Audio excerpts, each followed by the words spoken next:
सध्या सर्वत्र कोरोनाने थैमान माजवला असताना संपूर्ण जगाला नुकसान झाले आहे। याचा फटका जगाचा पोशिंदा समजल्या जाणाऱ्या शेतकरी बांधवांना बसला आहे। चांदूर रेल्वे तालुक्यातील एकपाळा गावातील युवा शेतकरी प्रशांत काळमेघ यांना कोरोनामुळे मोठे हाल सोसून भरपूर नुकसान झाले आहे। त्यांच्या शेतातील वांग्याच्या झाडाला वांगे जणू आंब्यासारखे दिसू लागले आहे। झाडाखाली वांग्याचा सडा पडला आहे। संपूर्ण महाराष्ट्रात लॉकडाऊन असल्यामुळे भरपूर मार्केट बंद असल्याने त्यांना ही वांगे विकता आली नाही। त्यामुळेच वांग्यासारख्या अनेक पिकांची परिस्थिती निर्माण झाली आहे। तसेच त्यांच्या शेतात त्यांनी मोठी मेहनत घेऊन कांदा आणि हळदीचे पीकही घेतले, परंतु हळद आणि कांदा विकण्यासाठी त्यांच्या नाकी नऊ येत आहे। तसेच मजूर पण मिळत नाही आणि बाजारात या शेतमालाला भाव पण मिळत नाही। अशा प्रकारे बिकट परिस्थितीमध्ये सरकारने ही बाब गांभीर्याने घेऊन त्यांना काही मदत केली पाहिजे असे त्यांचे म्हणणे आहे। ग्रामीण भागात भरपूर शेतकऱ्यांची परिस्थिती अशाच प्रकारे असल्याने शेतकरी पूर्णपणे गलपटला आहे। अशा परिस्थितीत शेतकरी मजूर वर्ग लॉकडाऊनचे शांततेत पालन करीत आहे।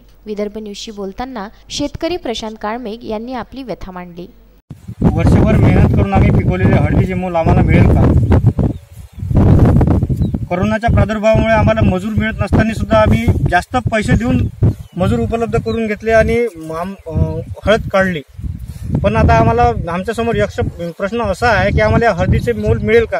कारण हळद पिकवल्यानंतर आम्हाला कुठं मार्केट अवेलेबल होईल का नाही होईल याबद्दल आम्ही संशयता आहे।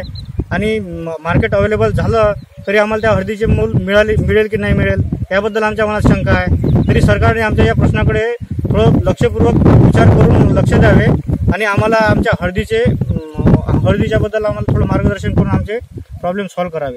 हे आम्हाला पिकवायचं कसं हे माहीत आहे, पण विकायचं कसं हे माहीत नाही आहे। त्याच्यामुळे म्हणजे आमच्या विदर्भातल्या शेतकऱ्यांसमोर त्यामुळे हा मोठा प्रश्न उभा राहतो। आम्ही पिकवतो सगळं, पण विकायचं कसं हे आम्हाला माहीत नसते। आता पहा, माझ्या शेतात कांदा, हळद, अद्रक हे माझ्याकडे सगळे 3 पिकं आहे। विदर्भ न्यूज करिता राजुरा येथून पवन काकडे।